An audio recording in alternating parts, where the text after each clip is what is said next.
नमस्कार। सांकेतिक भाषा के इस विशेष बुलेटिन में आप सभी का स्वागत है। मैं हूं ऋतु वर्मा, मेरे साथ है मेरी सहयोगी अंजलि। खबरों की शुरुआत करें उससे पहले नजर डालेंगे अभी तक की हेडलाइंस पर। ट्रंप की ईरान इजराइल से संघर्ष विराम का पालन करने की अपील। दोनों पक्षों ने एक दूसरे पर लगाया था सीज फायर उल्लंघन का आरोप। आईडीएफ ने उत्तरी इजराइल में किया था हमलों का दावा। ईरान ने दावों का किया खंडन।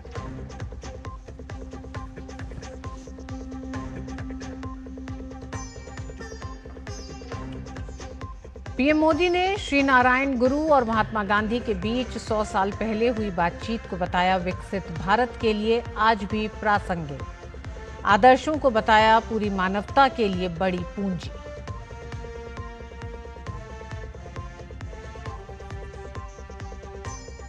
ऑपरेशन सिंधु के दूसरा चरण शुरू के जरिए अब इजराइल से भी भारतीयों की वापसी जारी।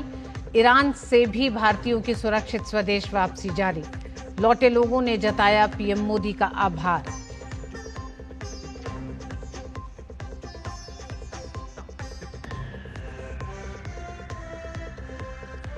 केंद्रीय गृह मंत्री अमित शाह की अध्यक्षता में वाराणसी में मध्य क्षेत्रीय परिषद की 25वीं बैठक। यूपी, एमपी, उत्तराखंड और छत्तीसगढ़ के मुख्यमंत्री शामिल।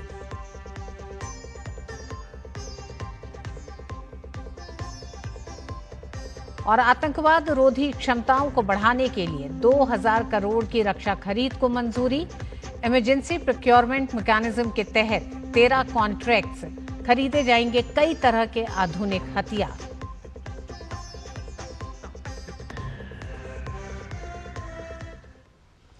प्रधानमंत्री नरेंद्र मोदी ने नई दिल्ली के विज्ञान भवन में भारत के दो महानतम आध्यात्मिक और नैतिक नेताओं श्री नारायण गुरु और महात्मा गांधी के बीच ऐतिहासिक वार्तालाप के शताब्दी समारोह का शुभारंभ किया। प्रधानमंत्री ने इस अवसर पर उपस्थित जनसमूह को भी संबोधित किया। ये ऐतिहासिक वार्तालाप 12 मार्च 1925 को महात्मा गांधी की यात्रा के दौरान शिवगिरी मठ में हुआ था, जो वैकोम सत्याग्रह, धर्मांतरण, अहिंसा, मोक्ष प्राप्ति, दलितों के उत्थान जैसे विषयों पर केंद्रित था। प्रधानमंत्री नरेंद्र मोदी ने कहा कि श्री नारायण गुरु के आदर्श पूरी मानवता के लिए बहुत बड़ी पूंजी हैं। जो लोग देश और समाज की सेवा के संकल्प पर काम करते हैं, श्री नारायण गुरु उनके लिए प्रकाश स्तंभ की तरह हैं। पीएम ने कहा कि आप सभी जानते हैं कि समाज के शोषित, पीड़ित, वंचित वर्ग से उनका क्या नाता है, और इसलिए आज भी जब से समाज के शोषित, पीड़ित, वंचित वर्ग के लिए निर्णय लेते हैं तो गुरुदेव को जरूर याद करते हैं। उन्होंने कहा कि श्री नारायण गुरु एक सशक्त भारत चाहते थे और भारत के सशक्तिकरण के लिए हमें आर्थिक, सामाजिक और सैन्य हर पहलू में आगे चलना होगा। पीएम मोदी ने ऑपरेशन सिंदूर का जिक्र करते हुए कहा कि आतंकियों के लिए कोई भी ठिकाना सुरक्षित नहीं है। श्री नारायण गुरु एक सशक्त भारत चाहते थे। भारत के सशक्तिकरण के लिए हमें आर्थिक, सामाजिक और सैन्य हर पहलू में आगे रहना है। आज देश इसी रास्ते पर चल रहा है। भारत तेजी से दुनिया की तीसरे नंबर की इकोनॉमी बनने की तरफ बढ़ रहा है। हाल में दुनिया ने ये भी देखा है कि भारत का सामर्थ्य क्या है। ऑपरेशन सिंदूर, ऑपरेशन सिंदूर आतंकवाद के खिलाफ भारत की कठोर नीति को दुनिया के सामने एकदम स्पष्ट कर दिया है। हमने दिखा दिया है कि भारतीयों का खून बहाने वाले आतंकियों के लिए कोई भी ठिकाना सुरक्षित नहीं है। साथियों, आज का भारत देश हित में जो भी हो सकता है और जो भी सही है उसके हिसाब से कदम उठाता है। आज सैन्य जरूरतों के लिए भी भारत की विदेशों पर निर्भरता लगातार कम हो रही है।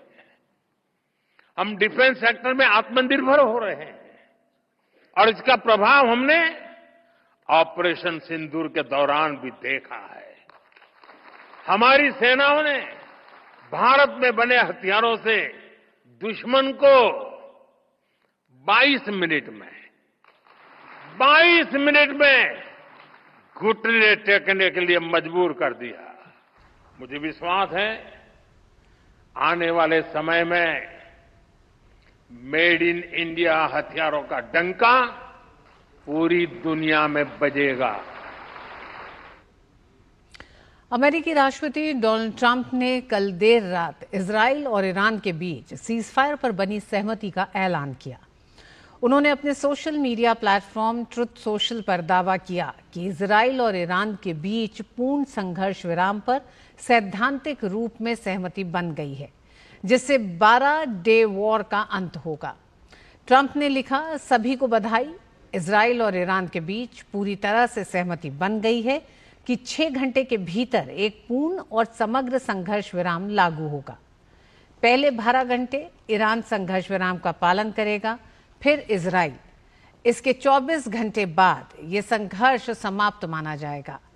ट्रंप ने दोनों देशों की हिम्मत, बुद्धिमत्ता और सहन शक्ति की तारीफ करते हुए कहा कि यह संघर्ष वर्षों तक चल सकता था और पूरे मध्य पूर्व को तबाह कर सकता था, लेकिन ऐसा नहीं हुआ और कभी नहीं होगा।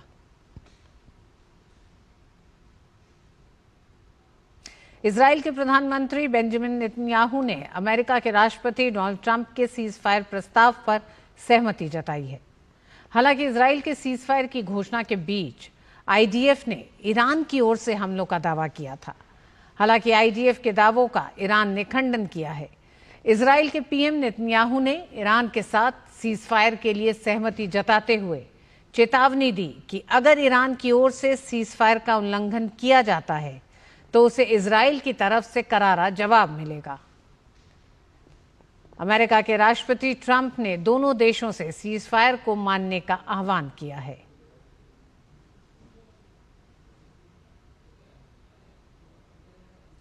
भारत इजराइल ईरान संघर्ष के चलते अपने नागरिकों को ऑपरेशन सिंधु के जरिए सुरक्षित निकाल रहा है। आज इजराइल से 2 विमानों के जरिए भारतीय नागरिकों को सुरक्षित निकाला गया। सुबह 8:30 बजे इजराइल से 161 भारतीयों को लेकर पहला समूह नई दिल्ली पहुंचा। इजरायली सीमा पार जॉर्डन के रास्ते भारतीय नागरिकों को सुरक्षित निकाला गया। निकाले गए लोगों का स्वागत विदेश राज्य मंत्री पवित्रा मार्गरीटा ने किया।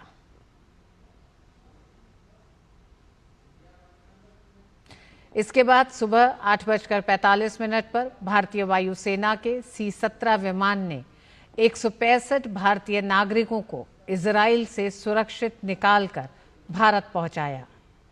दिल्ली पहुंचने पर केंद्रीय मंत्री डॉक्टर एल मुरुगन ने इजराइल से सुरक्षित निकाले गए भारतीय नागरिकों का स्वागत किया।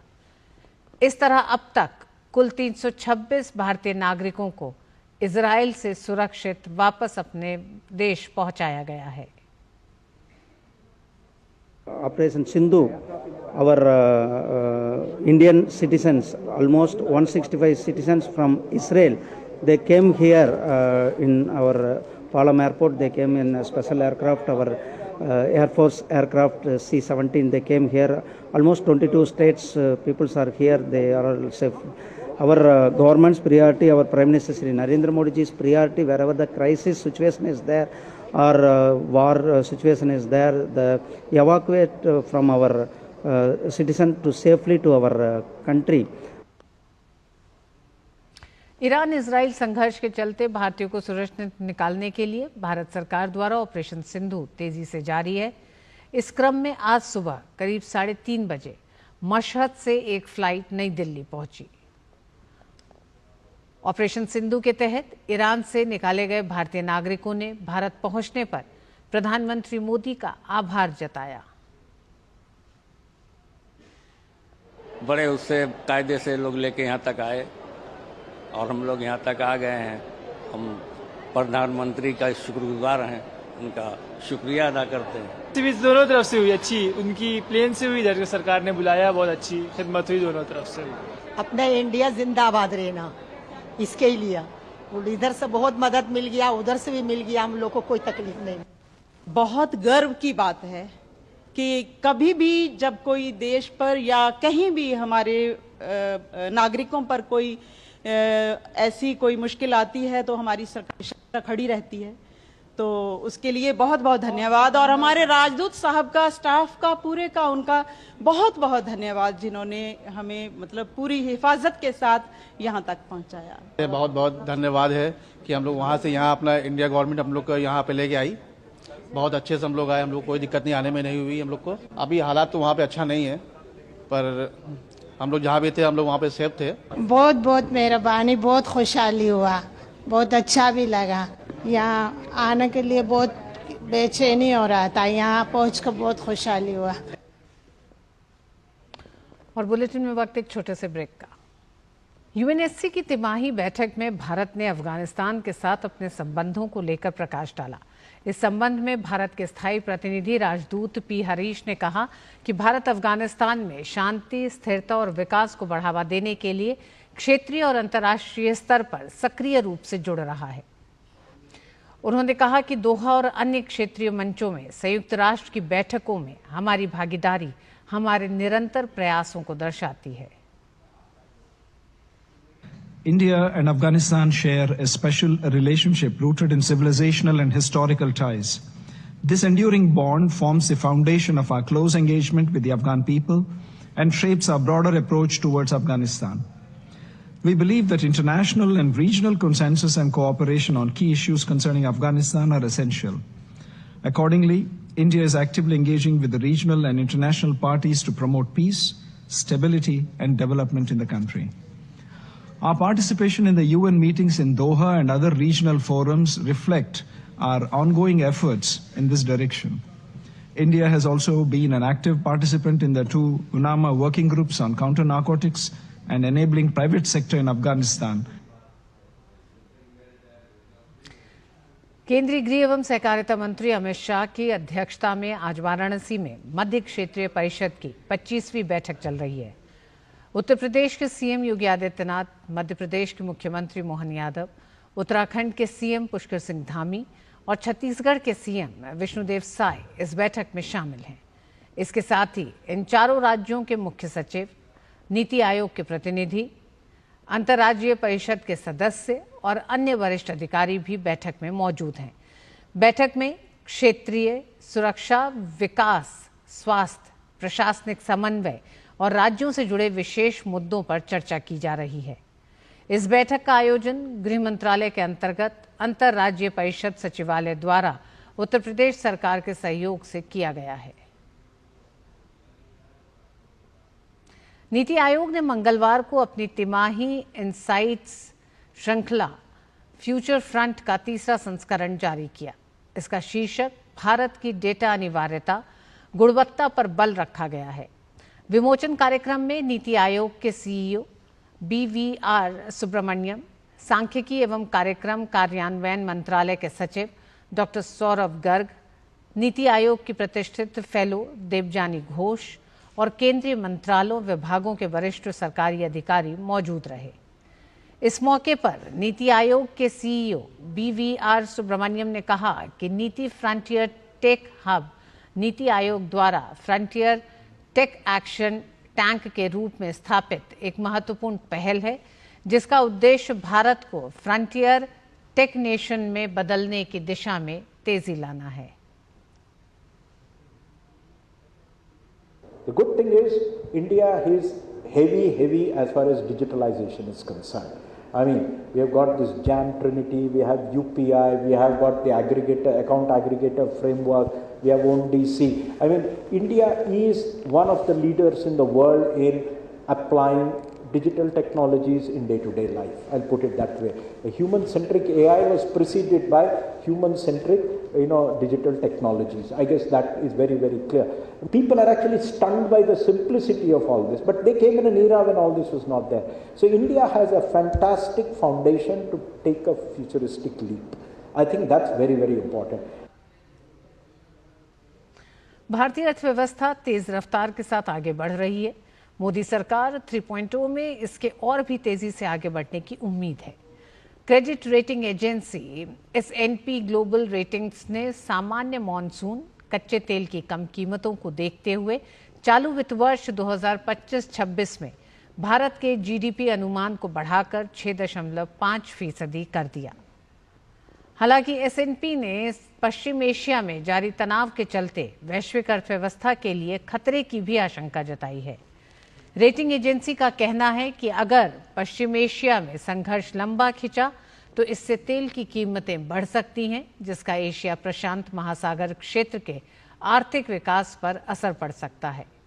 S&P के मुताबिक मौजूदा समय में वैश्विक ऊर्जा बाजार पर लंबे वक्त तक असर पड़ने की आशंका कम है। भारत अपनी जरूरत का 85% से 90% तेल आयात करता है। आधा नेचुरल गैस भारत विदेशों से मंगवाता है। S&P ने पिछले महीने वैश्विक अनिश्चितताओं और अमेरिका द्वारा लगाए गए टैरिफ का हवाला देते हुए वित्त वर्ष 2025-26 के लिए भारत की विकास दर के अनुमान को घटाकर 6.3% कर दिया था।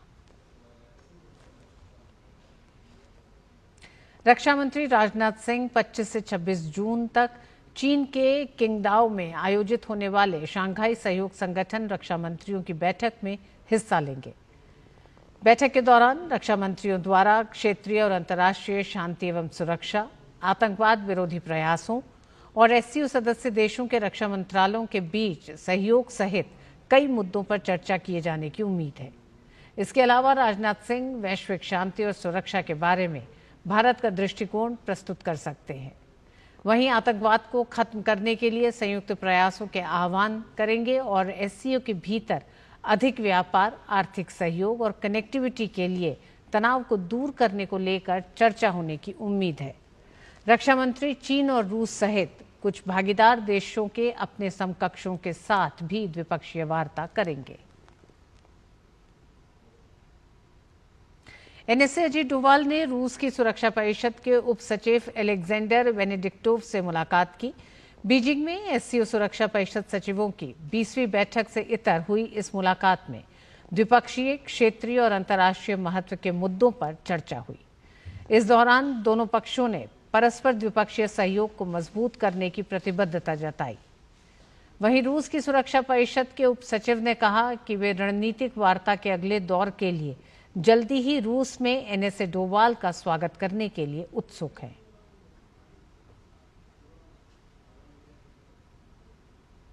रक्षा मंत्रालय ने देश की आतंकवाद निरोधी क्षमता बढ़ाने के लिए लगभग 2000 करोड़ रुपए के आपातकालीन खरीद अनुबंधों पर हस्ताक्षर किए हैं। इमरजेंसी प्रोक्योरमेंट मैकेनिज्म के तहत 13 कॉन्ट्रैक्ट साइन किए गए हैं। आतंकवाद से लड़ने के लिए सिचुएशनल अवेयरनेस, सेना की मारक क्षमता, मोबिलिटी बढ़ाने के लिए फास्ट ट्रैक माध्यम से इमरजेंसी प्रोक्योरमेंट किया गया है। इन कॉन्ट्रैक्ट्स के तहत इंटीग्रेटेड ड्रोन डिटेक्शन और interdiction system, low level light weight radar, बहुत कम दूरी के एयर डिफेंस सिस्टम लॉन्चर और मिसाइल, कई तरह के ड्रोन, बुलेट प्रूफ जैकेट्स और बैलिस्टिक हेलमेट्स को खरीदा जाएगा।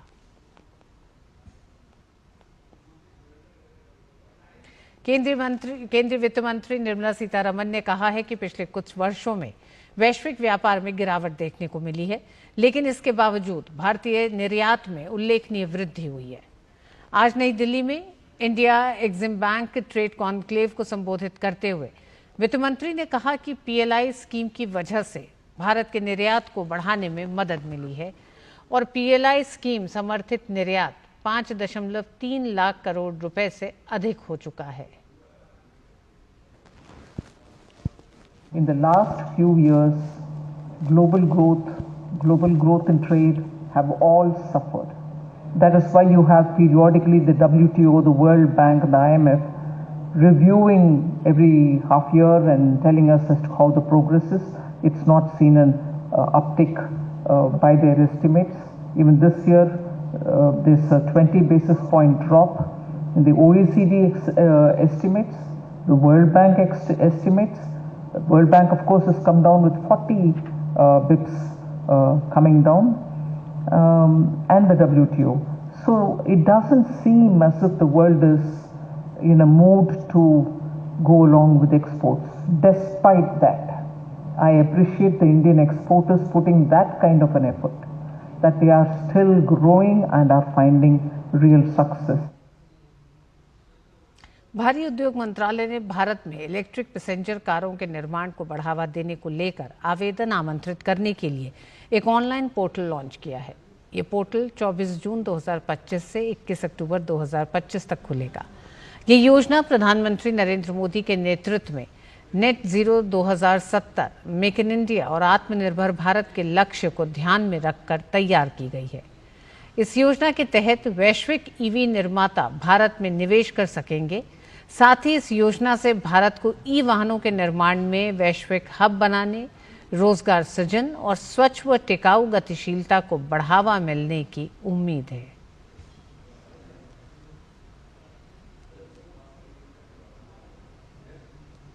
गोवा के सियोलिम में साओ जोआओ उत्सव बड़े ही धूमधाम से मनाया गया। लोगों ने खूबसूरत कोंकणी गीतों पर नृत्य किया, रंग बिरंगे कपड़े और फूलों के मुकुट पहने, साथ ही कुओं, नदियों और तालाबों में कूदने की प्रथा भी निभाई। सजी हुई नाव प्रतियोगिताओं ने भी इस साल त्योहार को और खास बना दिया। इस साल ये उत्सव पारंपरिक संगीत, बैंड और डीजे के साथ और भी रोमांचक हो गया। राज्य भर में ईसाई लोगों ने साओ जोआओ को पुराने और आधुनिक दोनों तरीकों से मनाया। दरअसल बारिश का मौसम शुरू होते ही गोवा में ईसाई लोग साओ जोआओ उत्सव की तैयारी शुरू कर देते हैं। ये साओ जोआओ की मुख्य परंपरा है। युवा पीढ़ी भी बहुत ऊर्जा और उत्साह के साथ उत्सव में शामिल होती है।